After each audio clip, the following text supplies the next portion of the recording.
Application दी थी and कल जैसा कि आप सब जानते हैं मेरी कोर्ट डेट थी एंड मैं कुछ फैक्ट्स पहले आप लोगों के सामने रखना चाहती हूँ।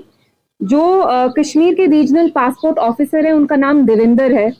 उनने कल ऑनरेबल जुडिशरी को मिसलीड किया और साथ में सीआईडी ने भी मिसलीड किया है। जैसा कि आप जानते हैं मुझे ये पासपोर्ट इश्यू किया गया है और ये 2 साल का पासपोर्ट है। This is the 2-year passport और इस पासपोर्ट में बड़ा क्लियरली लिखा है कि it's valid for UAE only. और मैं ये एक बात बहुत क्लियरली कहना चाहती हूँ कि कल ऑनरेबल जुडिशरी को मिसलीड किया गया और जो पासपोर्ट ऑफिसर है उनने जुडिशरी में ये कोर्ट में ये कहा गया कि हमने इसको पासपोर्ट इश्यू कर दिया है।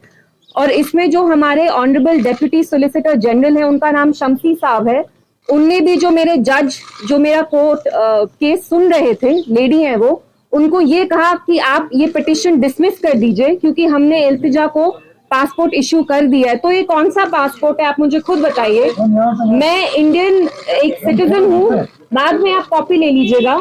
मैं एक लॉ अबाइडिंग सिटीजन हूँ, मैंने आज तक कोई कानून नहीं तोड़ा है और ये 2 साल का पासपोर्ट इश्यू करने के लिए भी मेरे लिए मेरे नाम पे ऑफिशियल सीक्रेट एक्ट इन्वोक किया गया। और ये सीक्रेट एक्ट तब इन्वोक किया जाता है जब किसी भी इंडियन सिटीजन के अगेंस्ट एस्पियोनाज यानी जासूसी का कोई चार्ज हो। और जो मेरे अगेंस्ट एडवर्स रिपोर्ट दी गई है सीआईडी ने, सबसे पहले तो सीआईडी ने कोर्ट में ये कहा कि हम इनका पासपोर्ट नहीं रोक रहे हैं, हम इल्तिजा का कोई भी फंडामेंटल राइट वायलेट नहीं कर रहे। जैसा कि आप जानते हैं right to travel abroad is a fundamental right and I am being deprived of that right and ये मेरे साथ हो रहा है। और मैं एक पूर्व मुख्यमंत्री की बेटी हूँ। I am not entitled to a passport क्योंकि महबूबा मुफ्ती साहिबा मेरी मदर है। I am entitled to a passport because I am a law abiding Indian citizen. आप मुझे खुद बताइए मैंने कोई कानून तोड़ा है? जो ये देविंदर जी हैं जो पासपोर्ट ऑफिसर है, उनने सीआईडी से खुद पूछा कि मेरे अगेंस्ट कोई चार्जशीट है, कोई एफआईआर है। और आप लोग जर्नलिस्ट हैं, आप सारे जाके प्लीज पता करवाइए मेरे अगेंस्ट कोई चार्जेस हैं क्या, मेरे अगेंस्ट कोई एफआईआर है, कोई चार्जशीट है, तो मेरा कसूर क्या है। और अगर मेरे साथ ये हो रहा है तो आप इमेजिन करिए कि एक आम कश्मीरी इंसान के साथ क्या हो रहा है, जो यहाँ आम आदमी है, जो यहाँ की जनता है, उनके साथ क्या हो रहा है। और ये बात बस मेरे पासपोर्ट की नहीं है, आप अपनी कम्युनिटी में देख लीजिए। 2 महीने पहले इरफान महराज करके एक जर्नलिस्ट हैं जो आर्टिकल 14 के लिए लिखते हैं, उनने एक पीस लिखा about 3 people 3 years ago who were shot in a fake encounter, जिनके अगेंस्ट कोर्ट ने ब्रिगेडियर को चार्ज भी किया है for extra judicial killing. Last month उनको यूएपीए के अंडर दिल्ली ले गई एनआईए। जर्नलिस्ट हो, स्टूडेंट्स हो, सब पे यहाँ दबाव चल रहा है। और मैं इसमें सीआईडी के बारे में भी 2-3 चीजें ऐड करना चाहती हूँ। 2019 से जब से आर्टिकल 370 एब्रोगेट किया गया है तब से कश्मीर को ऑटो पायलट मोड पे चढ़ा दिया है। ऑटो पायलट मोड में यानी यहाँ इसको साइलेंट मोड पे रख दिया। यहाँ लोगों को बात करने की आजादी नहीं है। जब आप बात करते हैं तो आपको जेल में डाल दिया जाता है। आई थिंक 1 महीने पहले मैं यहाँ आई और बहुत सारे जर्नलिस्ट से मेरी उनसे बात हुई एपटेक्स कैंप के बारे में। तो यहाँ दांगलियां चल रही हैं, यूथ को एम्प्लॉयमेंट नहीं मिल रही है, फेक एनकाउंटर्स हो रहे हैं। यंग लड़के 2019 से लेकर अब तक उन पे यूएपीए लग रहा है। यूएपीए यहाँ थोप के लोगों को जेल में डाला जा रहा है। और जो सीआईडी है वो इसमें एक बहुत गंदा रोल प्ले कर रही है क्योंकि वो दिल्ली गवर्नमेंट, सेंट्रल गवर्नमेंट के बिहेस्ट पे यहाँ पे लोगों से उनका गुजारा, उनका लाइवलीहुड छीन रही है, क्रिमिनलाइज कर रही है। पासपोर्ट जैसी बेसिक चीज क्रिमिनलाइज कर दी गई है। आप मुझे खुद बताइए, मैं तो एक लॉ अबाइडिंग सिटीजन हूँ, क्या मैं नीरव मोदी हूँ? क्या मैं फ्यूजिटिव हूँ? क्या मैं टेररिस्ट हूँ? मैं देशद्रोही हूँ?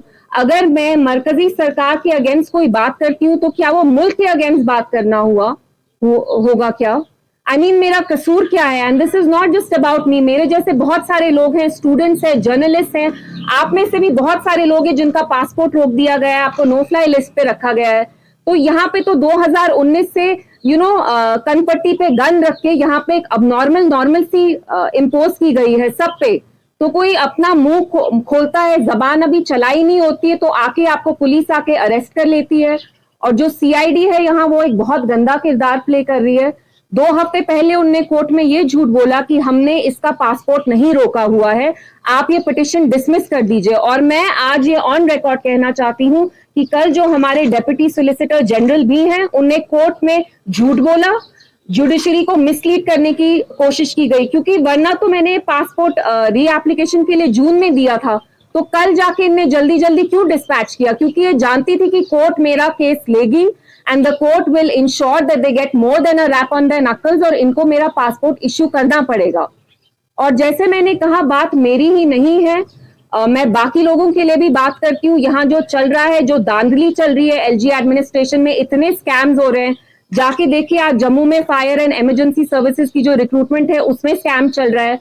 जम्मू में लोग आ गए, यंग हमारे बच्चे हैं, बच्चियां हैं, लड़के हैं, लड़कियां हैं, दे ऑल अनएम्प्लॉयड। जेएनके में the unemployment rate has cross 40%।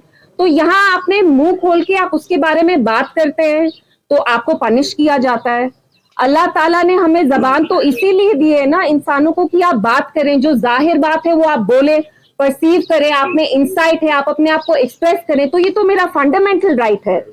Passport ही मेरा फंडामेंटल राइट नहीं है? बात करना, अपना ओपिनियन एक्सप्रेस करना as an Indian citizen, these are my fundamental rights. तो आप मुझे ऐसे क्यों ट्रीट कर रहे हैं कि कोई मैं हार्डन क्रिमिनल हूं, मैं नीरव मोदी हूं?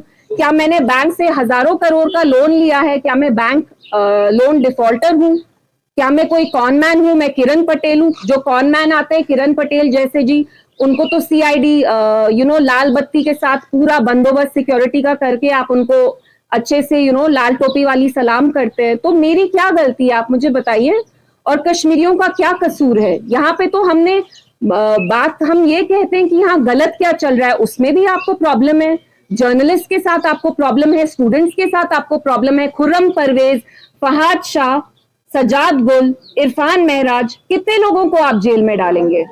जम्मू कश्मीर को आप कितनी देर के लिए ऐसे ओपन एयर प्रिजन में तब्दील करना चाहते हैं? कितनी देर आप लोगों को ऐसे रखेंगे डरा डरा के? तो आज मैं आके आपसे बात करना चाहती थी बिकॉज इस चीज पे बहुत ज्यादा कंफ्यूजन है। मेरा पासपोर्ट जो इश्यू किया गया है वो एक कंडीशनल पासपोर्ट है।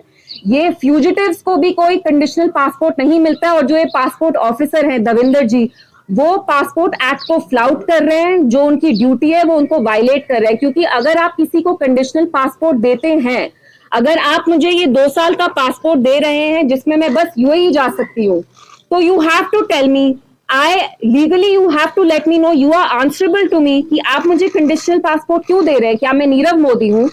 क्या मैंने कोई हवाला स्कैम किया है? क्या मैंने मनी लॉन्ड्रिंग की है? और जो सीआईडी है उनने जो एडवर्स रिपोर्ट दी है वो सील्ड कवर में क्यों दी है? अगर आप इतने कॉन्फिडेंट हैं अपने रिपोर्ट के बारे में, सबसे पहले तो आपको ऑफिशियल सीक्रेट एक्ट क्यों इन्वोक करना पड़ा?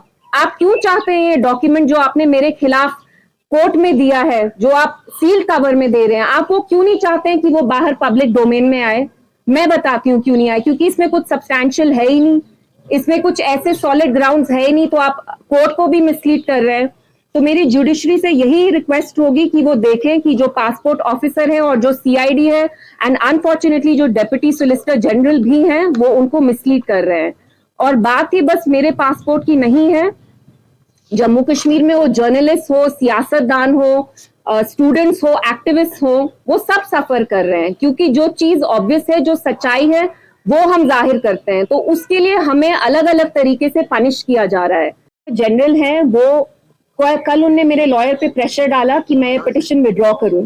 मैं ये पिटिशन किसी भी हाल में विड्रॉ नहीं करूंगी, क्योंकि मैं ये लड़ाई अपने लिए ही नहीं लड़ रही हूं। मैं चाहती हूं कि जो यहाँ के बाकी लोग हैं जिनके बेसिक हुकूक उनसे छीने गए, वो भी कोर्ट जाके अपील करें। क्योंकि your right to travel abroad is a fundamental right, जो कोई भी एजेंसी आपसे छीन नहीं सकती है। तो ऑफकोर्स जो मेरी पिटिशन है वो मैं विड्रॉ नहीं करूंगी, हालांकि हम पे बहुत प्रेशर है। But I will continue to fight in the court, and I have full faith in the honorable judiciary that they will issue this passport.